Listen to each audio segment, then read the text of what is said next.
қарағанда біз психоматрицамызда қай сан көп, сол санға қарай көбірек мән беретін боламыз. Бүгінгі таңда егер сондай бір сұранысқа ие, востребованный мамандықтардың бірі бұл компьютер саласы, сонымен қатар IT саласының мамандары.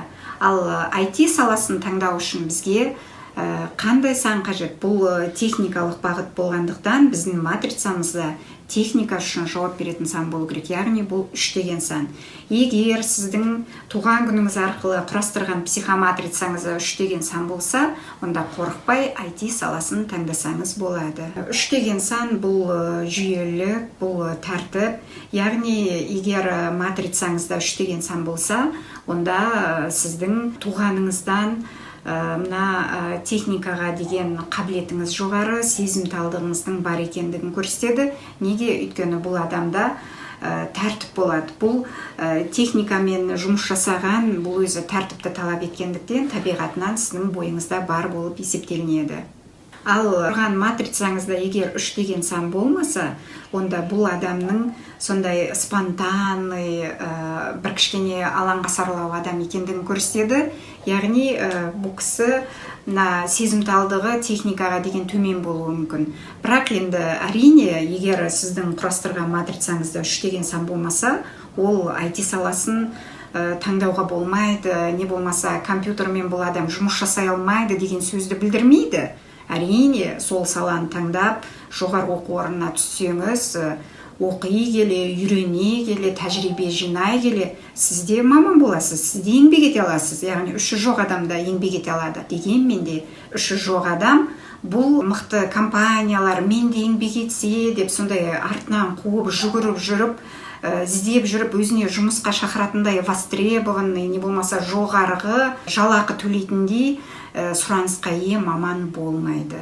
Ал келесі тағда бір мән беріп қарайтын санымыз бұл 6 саны. 6 бұл өзі жалпы қолмен еңбек, сондай рутины, бір жерде отырып, бір қалыпты шұқыланып атқарылатын істі адамның атқара білуі. Егер сіздің құрастырған матрицаңызда 6 деген сан болмаса, онда сіз бұндай рутины жұмысты таңдамағаныңыз жақсы. Өйткені бұл адам бір жерде постоянно отырып, қолмен еңбек еткеннен гөрі бұл өнерге қарай жақын, бұл адам творчествоның адамы. Яғни сізге креатив қажет, соны ескеріңіз. Ал егер сіздің құрастырған матрицаңызда 6 деген сан болса, онда сіз қорықпай қолмен күнделікті атқарылатын мамандықты, ол не болуы мүмкін? Ол зергер болуы мүмкін, не болмаса тігін болуы мүмкін. Сондайды қорықпай таңдасаңыз болады. Өйткені күнделікті атқарған істің арқасында, күнделікті жинаған тәжірибенің арқасында бұндай 6-сы бар адам келе сондай бір өзінің ісінің шебері, өзінің бір ісі сондай неге сұранысқа ие мықты маман болып шығатыны сөзсіз. Ал келесі мән беріп қарайтын санымыз бұл 4 деген саны. 4 бұл денсаулық, сонымен қатар жоғарыда айтып өткеніміздей бұл адамдармен тікелей қарым-қатынаста, байланыста еңбек ете білуіміз.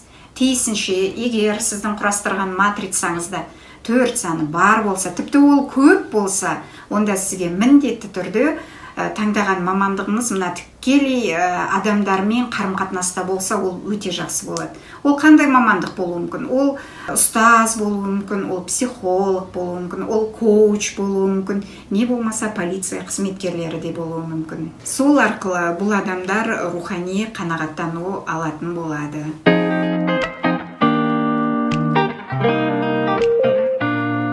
Жалпы мамандық таңдау кей кездері адамдардың өзінің жеке басының қызығушылығына да байланысты болады. Мысалы, кей адамдар мамандық таңдағанда ол таныстарының, туыстарының айталық бір істеп жүрген мамандығы, сол адамдардың таңдаған жұмысы сондай бір жемісті, жақсы жалақы алып, жақсы жетістікке жетіп жатса, соларға еліктеп, не болмаса, мысалы, отбасылық кәсіп дейміз, ата кәсіп дейміз, соны да таңдап жатуы мүмкін. Бірақ енді өз басыма келсем, бұл енді дұрыс емес деп ойлаймын енді.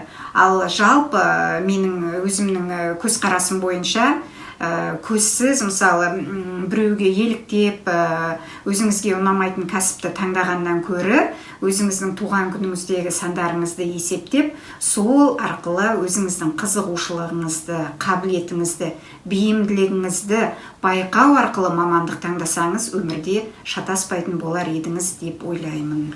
Сонымен қатар, қазір бізде көпшілік жастардың таңдайтын мамандықтарының бірі, қызығатын мамандықтарының бірі бұл дәрігер, юрист. Ал осы саладағы мамандықты таңдасаңыз, сіз көбінесе мына құрастырған матрицаңыздағы 4 пен 8-ге қараңыз. 4 енді бағана айтып өттік, бұл адамдармен қарым-қатынасымыз дедік, ал 8 болса, бұл жауапкершілік, бұл деген мейірімділік. Ал сонымен қатар, егер матрицаңызда 3, 9 болатын болса, онда бұл мамандықты таңдасаңыз, керемет осы мамандықтың шебер бір мықты маман иесі болатыныңыз сөзсіз.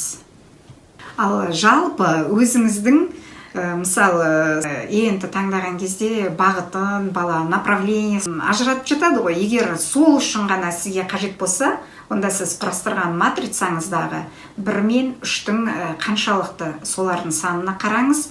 Егер сіздің құрастырғаның матрицаңызда 1 көп болса, онда сіздің бағытыңыз бұл гуманитар бағыты, ал егер 3 деген сан көп болса, онда бұл техникалық бағыт.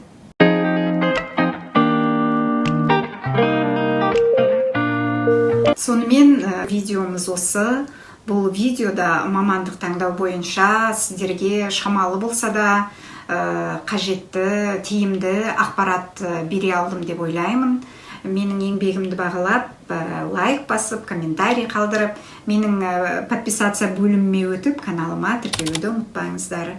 Өйткені бұдан ары қарай да мен сіздермен пайдалы ақпараттармен бөлісетін боламын.